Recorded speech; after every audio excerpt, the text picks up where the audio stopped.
Hello friends and welcome back to ᴏᴘᴇᴱ, a cozy space to talk about books. Today we are doing a very excited video because this is going to be the ultimate book video. I have seen so many of these done on booktube now and I've wanted to partake because it just seems like the absolute perfect video because you're doing all things bookish stuff.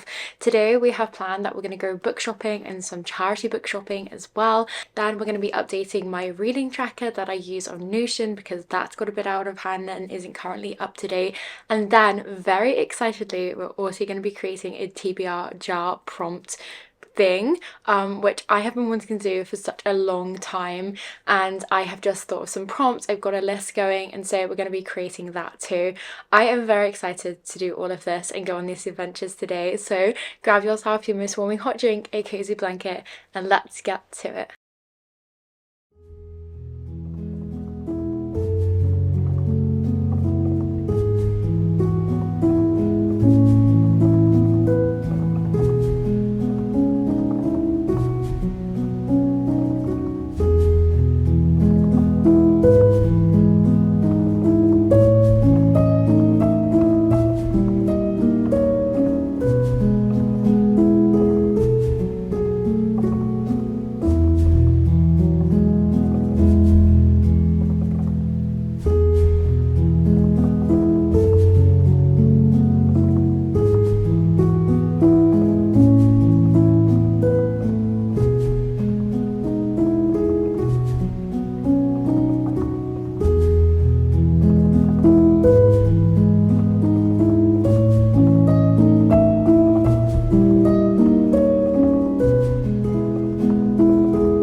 So in terms of where I track my reading, I often use Storygraph just to track the books, and then that also gives you a lot of data as well.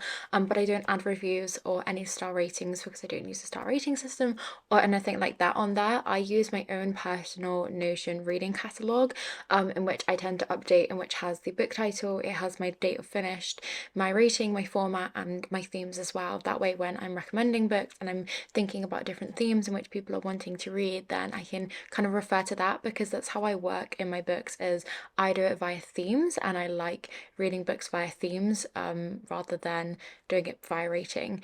Anyway, I haven't really updated my Notion tracker. My Storygraph is up to date, so what I'm going to do is compare and contrast my Storygraph and then also my Notion tracker, and then update them so then they reflect one another, and then I'm all up to date on all of my reading trackers. So I'm going to do that now.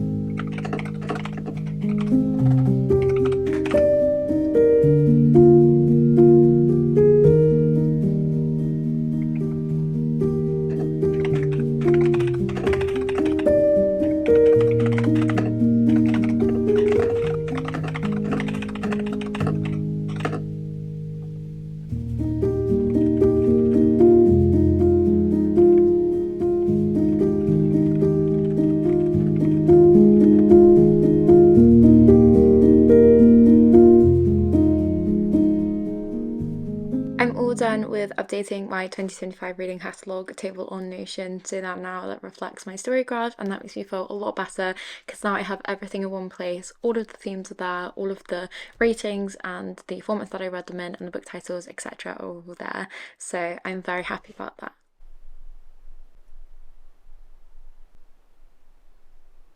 I'm so excited for this next bit because we're going to be creating a TBR jar. I've got my cute little acorn jar here that I'm going to be using. I've sort of been waiting for a use for this. I've just been using it for mini eggs at the moment.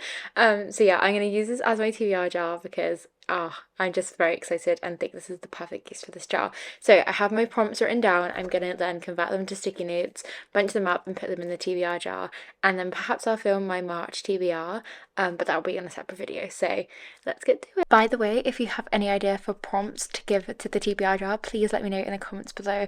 I have a handful but not very many, and I've sort of just thought of them as I go or by watching other people's TBR jar videos. So yeah, if you have any prompts of books that I can pick out or using prompts, then please let me know in the comments below and I'll add them to the TBR jar.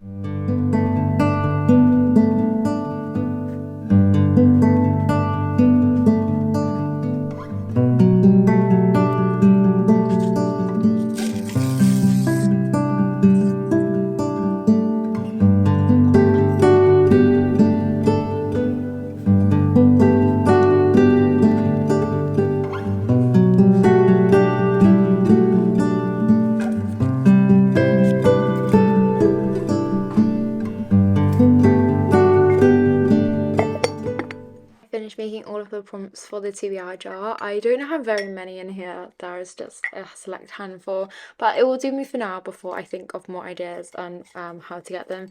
Some of them I ripped very poorly, but most of them I feel like they're fine because I can just blind pick them and choose them, and yeah, I'm just so very excited to use this. So yeah, that is now done. So that is now another bookish thing that we have done. So all that's left is to go book shopping.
I know I keep changing outfits, but I just love different outfits and being comfy. So I have a little bit of a book haul from my book shopping that I did. I went to a few charity shops as well as an independent local bookshop and a garden centre, and I picked up the most at my local garden centre, in which are these few books here because they were doing an amazing deal of, I think it was 3 for £6, or was it 2 for £6? And each £3.99 or something. So I picked up all of the titles that sounded interesting to me. I haven't heard of a single one of these, so I'm very excited to show them to you. First of all, we have Sorry I Missed You. This is a romance one, and it seems to be like an ultimate feel-good read. It sounded really interesting on the back. It seems like typical themes of girl next door, an unseen romance. It's sort of, you're not really looking for a romance, it's kind of just happens. So this just sounds really interesting. And then we have this one, in which seems similar to an Agatha Christie novel, in which I have been loving recently, because a murder happens and then these two people are trying to get involved in it when they shouldn't really be, and they're two elderly women, I think, and they're just told to do some knitting rather than do a murder mystery. And so this seems like it could just be fun. And there are other mysteries done by this author, or perhaps done by this publisher, I'm not too sure.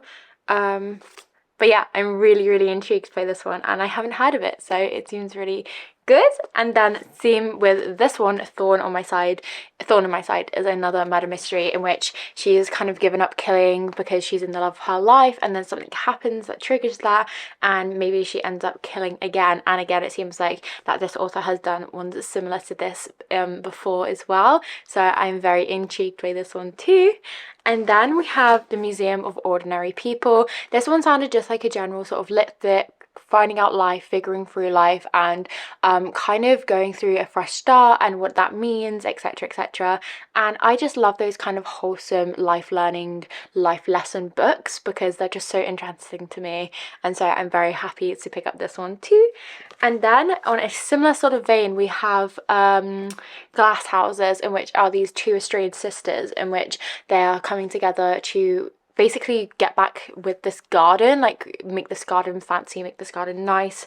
And it says two estranged sisters, one overgrown garden, and a journey of hope. So it's more like commentary on their life and them learning how to be sisters again, I think, as well as their gardening and getting this garden back to being beautiful. And I think it might be a metaphor for kind of relationships and things like that, but I don't know because I've only just read the back.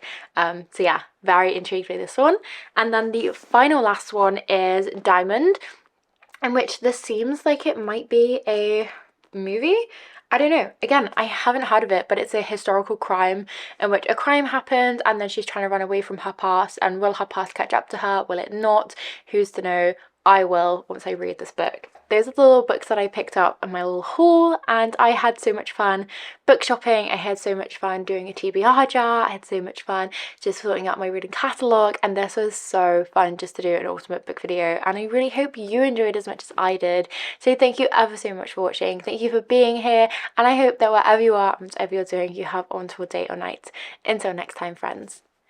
Bye!